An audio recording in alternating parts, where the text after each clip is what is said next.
अध्याय 9 पाठक क्वेश्चन। हिंदुस्तान की शांति के बारे में मेरा जो मोह था वह आपने ले लिया।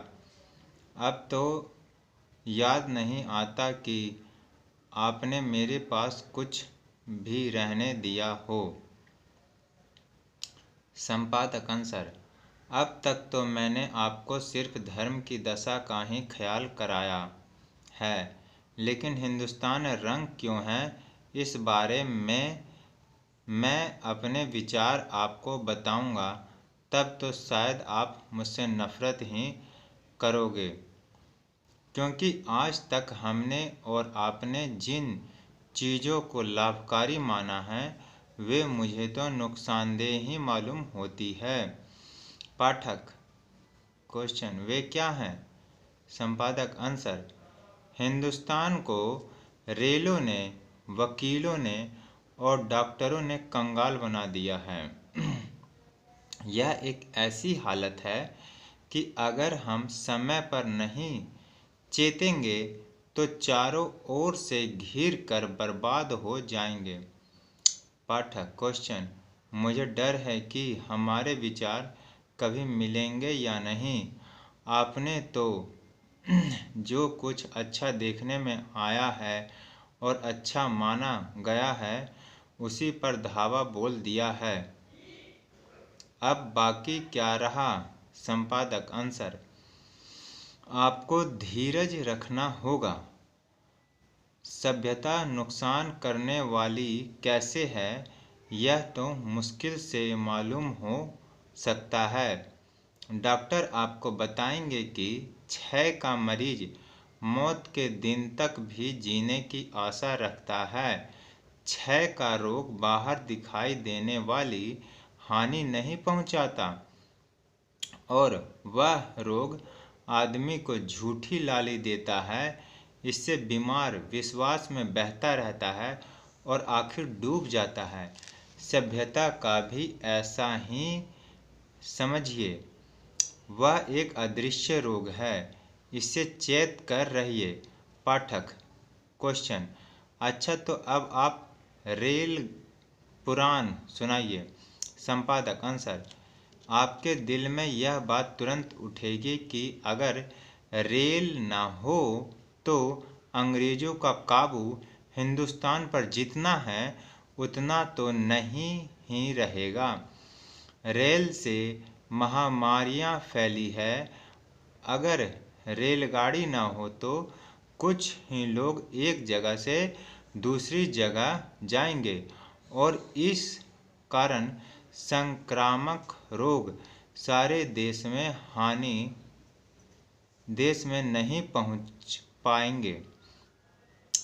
पहले हम कुदरती तौर पर ही सेग्रेगेशन सूतक पालते थे। रेल से अकाल बढ़े हैं क्योंकि रेलगाड़ी की सुविधा के कारण लोग अपना अनाज बेच डालते हैं। जहां महंगाई हो वहां अनाज खिंच जाता है। लोग लापरवाह बनते हैं और उससे अकाल का दुख बढ़ता है। रेल से दुष्टता बढ़ती है। बुरे लोग अपनी बुराई तेजी से फैला सकते हैं।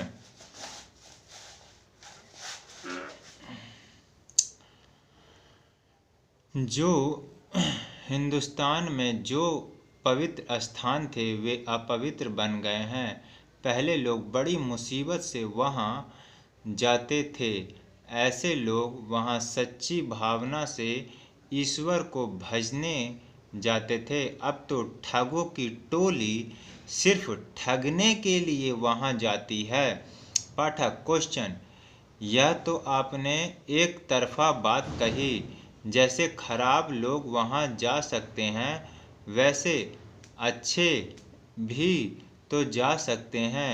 वे क्यों रेलगाड़ी का पूरा लाभ नहीं लेते? संपादक आंसर: जो अच्छा होता है वह वीर बहूटी की तरह धीरे धीरे चलता है उसकी रेल से नहीं बनती। अच्छा करने वाले के मन में स्वार्थ नहीं रहता, वह जल्दी नहीं करेगा। वह जानता है कि आदमी पर अच्छी बात का असर डालने में बहुत समय लगता है, बुरी बात ही तेजी से बढ़ सकती है। घर बनाना मुश्किल है, लेकिन तोड़ना सरल है। इसलिए रेलगाड़ी हमेशा दुष्टता का ही फैलाव करेगी। यह बराबर समझ लेना चाहिए। उससे अकाल फैलेगा या नहीं, इस बारे में कोई शास्त्रकार मेरे मन में घड़ी भर शंका पैदा कर सकता है, लेकिन रेल से दुष्टता बढ़ती है। इस बात जो मेरे मन में जम गई है वह मिटने वाली नहीं है। पाठक क्वेश्चन: लेकिन रेल का सबसे बड़ा लाभ दूसरे सब नुकसानों को भुला देता है। रेल है तो आज हिंदुस्तान में एक राष्ट्र का जोश देखने में आता है। इसलिए मैं तो कहूँगा कि रेल के आने से कोई नुकसान नहीं हुआ। संपादक आंसर: यह आपकी भूल ही है। आपको अंग्रेजों ने सिखाया है कि आप एक राष्ट्र नहीं थे और एक राष्ट्र बनने में आपको सैकड़ों बरस लगेंगे। यह बात बिल्कुल बेबुनियाद है। जब अंग्रेज हिंदुस्तान में नहीं थे तब तक हम एक राष्ट्र थे।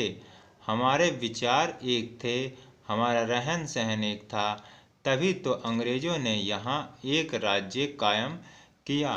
भेद तो हमारे बीच बाद में उन्होंने पैदा किया। पाठक क्वेश्चन: यह बात मुझे ज़्यादा समझनी होगी। संपादक आंसर: मैं जो कहता हूँ वह बिना सोचे समझे नहीं कहता। एक राष्ट्र का यह अर्थ नहीं कि हमारे बीच कभी मतभेद नहीं था, लेकिन हमारे मुख्य लोग पैदल या बैलगाड़ी में हिंदुस्तान का सफ़र करते थे। वे एक दूसरे की भाषा सीखते थे और उनके बीच कोई अंतर नहीं था। जिन दूरदर्शी पुरुषों ने सेतुबंध, रामेश्वर, जगन्नाथपुरी और हरिद्वार की यात्रा ठहराई, उनका आपकी राय में क्या ख्याल हो कि वे मूर्ख नहीं थे? यह तो आप कबूल करेंगे। वे जानते थे कि ईश्वर भजन घर बैठे भी होता है। उन्होंने हमें यह सिखाया कि मन चंगा तो कठौती में गंगा। लेकिन उन्होंने सोचा कि कुदरत ने हिंदुस्तान को एक देश बनाया है, इसलिए वह एक राष्ट्र होना चाहिए।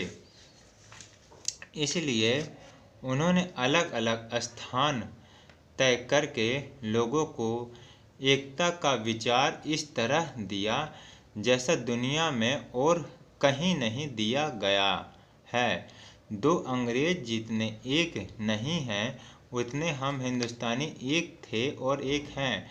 सिर्फ हम और आप जो खुद को सभ्य मानते हैं, उन्हीं के मन में ऐसा आभास, भ्रम पैदा हुआ कि हिंदुस्तान में हम अलग अलग राष्ट्र हैं। रेल के कारण हम अपने को अलग राष्ट्र मानने लगे और रेल के कारण एक राष्ट्र का ख्याल फिर से हमारे मन में आने लगा।